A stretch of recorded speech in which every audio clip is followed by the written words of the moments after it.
नांदेड शहरात झळकले शिवसेना आणि मनसे पक्षाचे एकत्रित बॅनरच्या माध्यमातून 5 जुलैला मुंबईमध्ये होणाऱ्या हिंदी सक्तीविरोधात मोर्चात सहभागी होण्याचे केले आवाहन।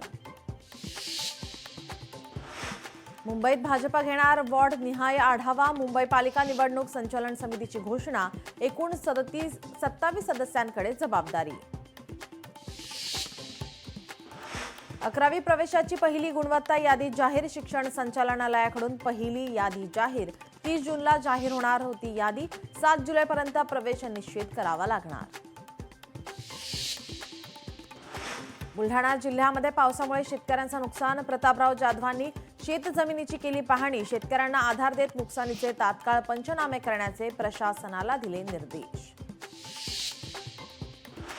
धाराशिवमध्ये पवनचक्कीच्या कारभाराविरोधात शेतकरी आक्रमक। महिलांकडून तहसील कार्यालयावर ठिय्या आंदोलन।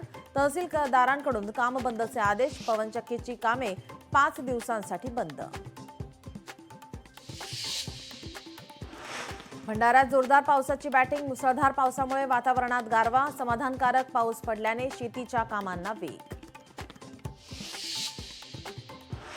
वाशिम जिल्ह्यात 2 दिवस मुसळधार पाऊस। पुरामुळे कुकसा फाटा ते मांगुळ झनक मार्गाला फटका। मार्गावरील पूल आणि रस्ता गेला वाहून।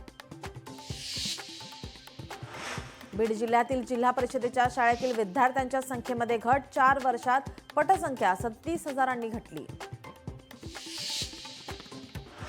घातपातासाठी रेकी करणाऱ्या जहाल माओवाद्यास अटक। गडचिरोली पोलिसांनी सीआरपीएफची कारवाई।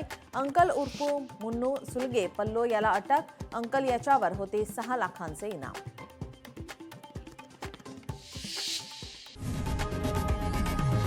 लोकशाही मराठी ऐका, पहा, जागरूक रहा।